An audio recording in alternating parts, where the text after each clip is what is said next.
Et je vous ai entendu, Madame l'ambassadrice, mais quel culot de venir ici et de défendre ce que votre armée coloniale est en train de faire au peuple palestinien et au peuple libanais. Quel culot de venir justifier vos crimes de guerre et vos crimes contre l'humanité. Où est passée votre humanité, Madame l'ambassadrice, pour venir ici justifier ces atrocités? Parce que vous avez montré des vidéos. Vous avez vu ça? C'était au camp de réfugiés de Jabalia. Ce jeune homme qui est ici, ce n'est pas un terroriste. Il est brûlé vif ici. Parce que votre armée a bombardé un camp de réfugiés. Ici, c'est le bombardement d'un hôpital. Un hôpital avec des victimes civiles. Votre armée a tué en quelques mois autant d'enfants que sur les 4 dernières années dans tout conflit confondu par le monde. Et ça, vous venez le justifier.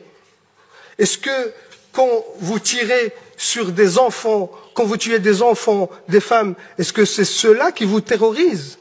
Aujourd'hui, c'est ceux-là que vous appelez des terroristes et que vous luttez contre. Quand vous bombardez le peuple libanais par du phosphore qui est interdit par le droit international, c'est pour lutter contre le terrorisme.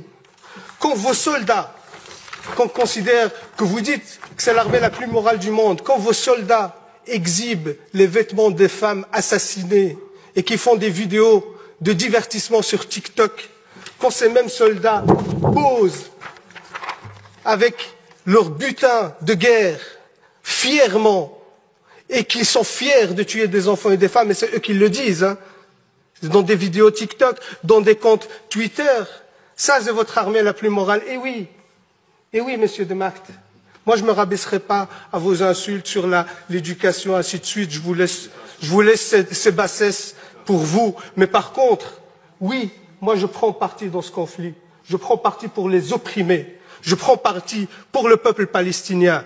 Et ça vous a tellement agacé que je brandis le drapeau palestinien dans cette commission. Je vais le refaire, Monsieur de Mac. Ce peuple a le droit d'exister, a le droit à sa liberté. Ce peuple a le droit à son indépendance. Ce peuple a le droit à la dignité. Et vous les combattez. Vous faites un nettoyage ethnique. Vous faites un génocide contre le peuple palestinien sous prétexte de lutte contre le terrorisme, alors que c'est vous, l'armée la plus terroriste dans la région. C'est vous les vrais terroristes. C'est vous qui colonisez la Palestine depuis 76 ans. 76 ans. Il n'y avait pas de 7 octobre depuis 76 ans.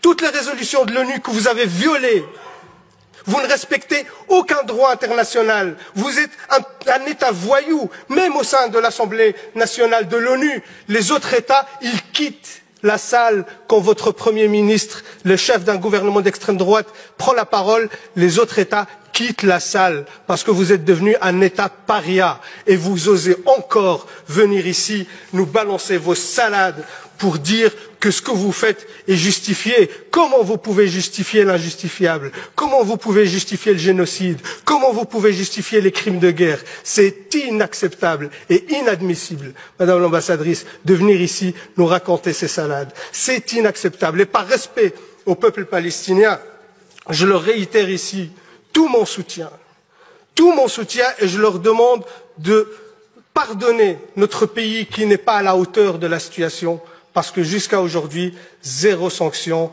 ont été prises contre votre État. Et vous savez, vous avez justifié vos réactions parce qu'on vous a lancé des roquettes.